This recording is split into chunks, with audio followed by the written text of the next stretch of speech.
Red alert, people. The Marauder has been stolen, and I've got a theory about who did it. What's going on, everybody? Welcome back to Sector for Nerds. I'm Ryan Brower, and today I'm here to give you guys my thoughts on who stole the Marauder, along with the rest of the Bad Batch Season 2, Episode 9, The Crossing. But first up, make sure you guys like this video and subscribe to the channel. I'm currently on a mission to reach 1,000 subscribers by the end of this year. If we do that, we will do a watch party live stream, watching through a trilogy of Star Wars movies, whether that's the prequels, sequels, or original trilogy. We can obviously do a poll later down the line to figure out which one we're doing. So tell your friends, family, let them know to subscribe, and let them know that Sector for Nerds is the place to be. If you guys could head over to my other YouTube channel as well, called Top 10 Character Moments, and subscribe there as well, that would also be much appreciated. All right, guys, let's have some fun and talk about who I think stole the Marauder. And I've got a crazy theory, y'all. Maybe it's crazy, maybe it's not that crazy, and I'm curious to see what you guys think, so you'll have to let me know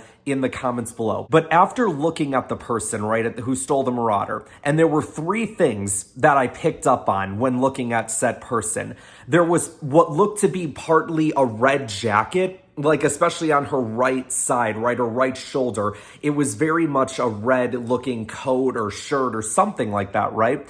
And then there was the hair. And now the hair was like a bit shorter. For the person that I'm thinking of, it could be a little bit longer, but depending on where we are in the timeline, her hair could be a little bit shorter. But then the biggest indicator of them all is the goggles. I believe that the person who stole the Marauder is none other than Dr. Shelley Afra. For those who don't know who Dr. Afra is, she is a character that has been solely used in the comics so far. I believe, if I have my history of Dr. Afra correctly, she started out in the Vader comics. And then she got her own comic streamline after that, because I haven't read the comic that she's been involved with regarding Vader, but I have read through all of her like comics where it's solely about her. And I'm a big fan of those comics too. So the idea of potentially bringing Dr. Afra into the Bad Batch, to have her be the one to potentially steal the Marauder, it excites me. Now, what her motivation would be, I don't necessarily know. Maybe at the end of the day, she was trapped on this planet and she just needed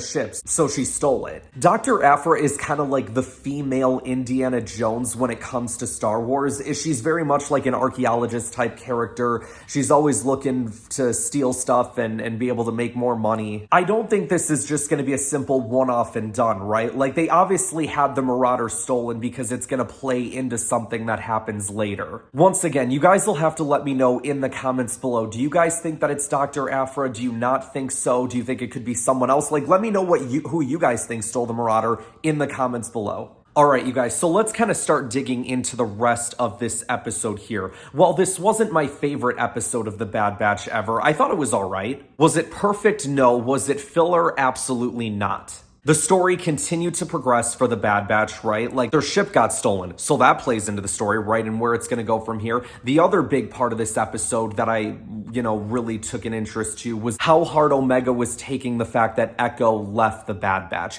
And it's kind of something that I thought about last week as well, especially like when she said bye to him and how hard she took it then. This episode is sort of Omega coming to grips with the fact that he's no longer with them. But even without him, they have to continue moving forward. Now, it isn't exactly easy for the Bad Batch either, because they were talking about in this episode, like right at the start, how they were already a man down, because they were trying to like, Wrecker, we need your help in the cave, but oh no, but Echo's not here, so we need someone to take watch. We need someone to watch the ship, which, by the way, great job, Wrecker. You did a phenomenal job. If you would have done it better, maybe you could have stopped the person that stole the ship before they stole it. Back to Omega. This is very much an episode that Omega has to come to grips with the fact that Echo is gone. And that's kind of just a part of life, right? Like, people will come and go into your life, and sometimes you have to separate yourself from people. Sometimes people just have to go their separate ways. Like, that's kind of just how life works, And it's not that the rest of the Bad Batch isn't sad about it, especially as Tech kind of shows in the end, right? Like,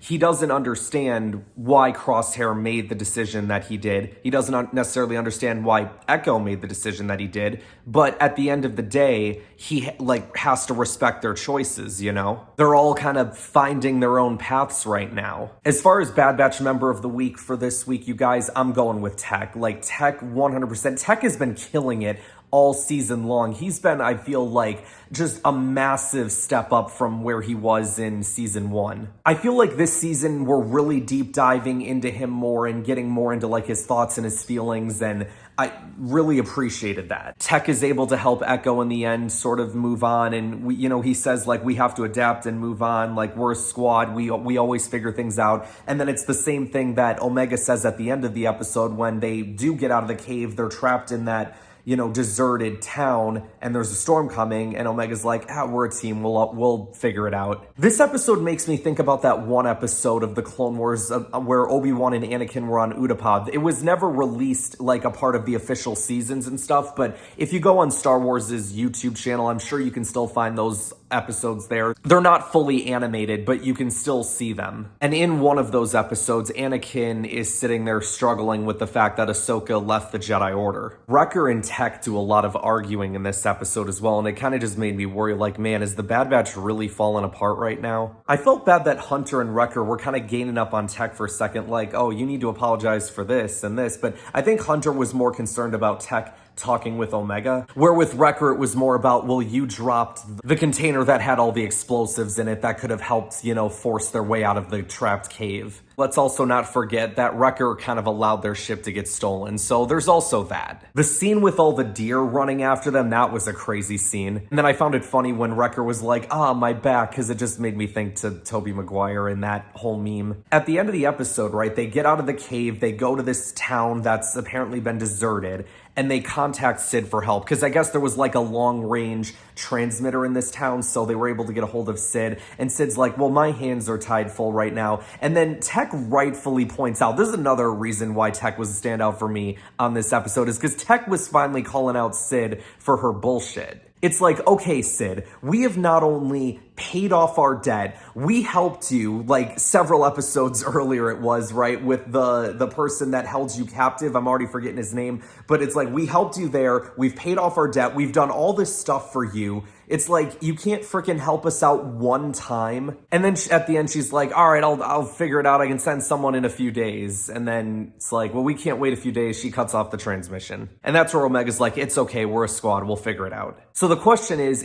Sid gonna go herself to retrieve them? Now, by the way, the next episode is called Retrieval, which makes sense. Is it gonna be Sid that retrieves them, or is it gonna be someone else that she sends? I'd find it funny, like, if she sent the two people that are in her bar constantly. I don't think it would be like Echo and Rex, especially because, like, we just lost Echo. Like, I feel like it'd be too soon to bring him back. Now, that doesn't mean that you can't do an episode about Echo and Rex, you know what I'm saying? Like, I wouldn't mind that. But to bring him back to the Bad Batch, I feel like would be too soon. Maybe we'll get that, like, by the time of the finale. I could totally see Sid rescuing them and then her being like, well, now you owe me again. And it's like, whoa, hold on a second now, Sid. I don't know. I still don't trust Sid fully, you guys. I think there's every chance that she turns on them at some point. All right, here's what I think is going to happen. I think that Sid is going to betray them, and then she's going to look back and realize, like, man, these guys really did help me out a lot. So then she's gonna help them escape, or help them out of whatever situation they're in. Yeah, you guys, I think that'll wrap up our discussion for today. You'll have to let me know in the comments below what you guys thought about this episode. Did you like it? Did you not like it? Did you think it was okay? Let me know in the comments below. Make sure you guys like this video, subscribe to the channel, share this video with others to help support the channel, and I will see you guys next time.